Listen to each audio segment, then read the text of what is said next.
If it rains, the grass gets wet. You will miss the train if you don't hurry.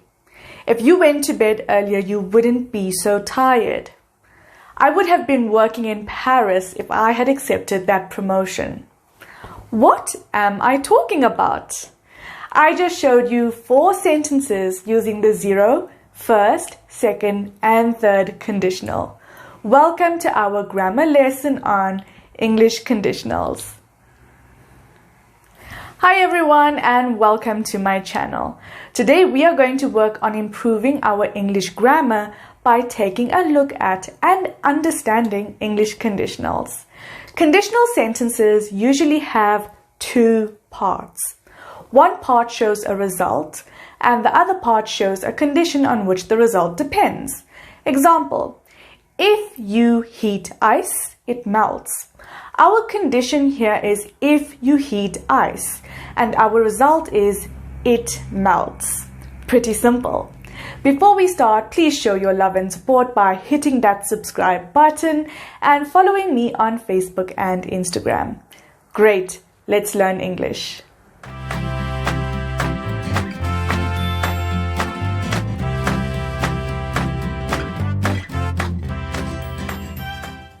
Today we are going to look at the 4 main conditionals.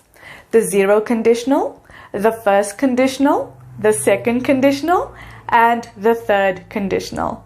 Let's begin with the 0 conditional. The 0 conditional is used for when the time being referred to is now or always, and the situation is real and possible. This conditional discusses an absolute certainty, something that is a fact. The result is always true.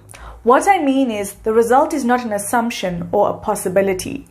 The 0 conditional is often used for scientific facts.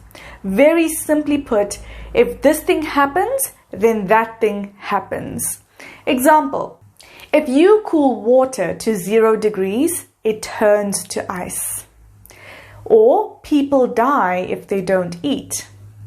And our final example is if it doesn't rain for a long time, the earth gets very dry. From the examples, you can see that the 0 conditional refers to facts. The first conditional is used to talk about real and possible situations. It is used to talk about possibilities in the present or the future. Very simply put, if this thing happens, then that thing will happen. Example, if it's sunny, we will go to the park. Or if the blue swimming team win, I'll buy you dinner. And our final example is if I go abroad, I will call you every day.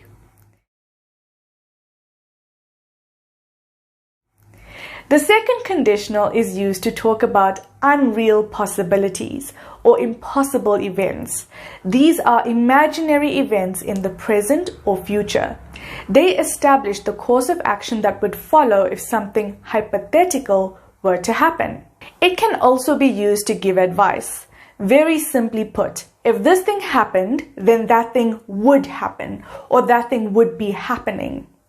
Let's look at some examples. If I won $1 million, I would buy a new car. If I were you, I would quit my job. If I had the money, I would lend it to you. The third conditional. This conditional talks about the past, unlike the first and second conditional, which discusses events in the future. This conditional can also be used to talk about a lost opportunity, or rather an opportunity that you had in the past or a past hypothetical situation. Very simply put, if this thing had happened, that thing would have happened or that thing would have been happening. Examples, if the weather had been better, we would have been able to go sailing. Or if I had studied harder, life would have been easier. And our final example is, if it had rained, you would have gotten wet. Here is something interesting to note about conditionals with if.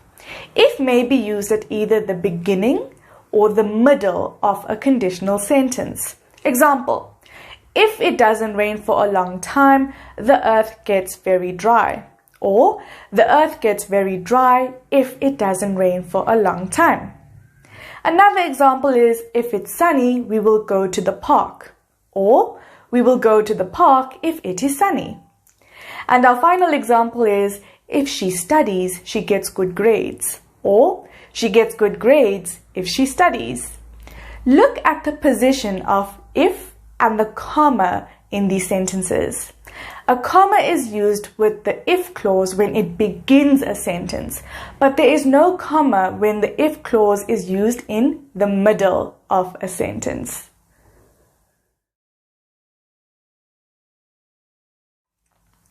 Let's summarize everything we have learned about conditionals today.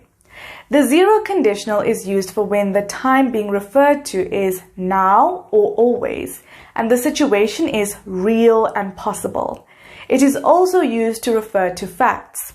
The first conditional is used to refer to the present or future where the situation is real. It also refers to a possible condition and its probable result. The second conditional is used to talk about unreal possibilities or impossible events. These are imaginary events in the present or future. And finally, the third conditional is used to talk about the past, using words like had, was, and were. It's also used to talk about lost opportunities and hypothetical situations. And that brings us to the end of this lesson.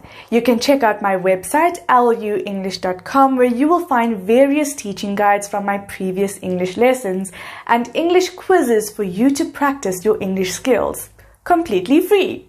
If you enjoyed this lesson, then please hit the like button and share this video with your friends and family. You can follow me on Facebook and Instagram for more exclusive English learning tips and tricks daily. Thank you for your time today, and I hope you enjoyed this lesson. This is Ashley from Level Up English signing out.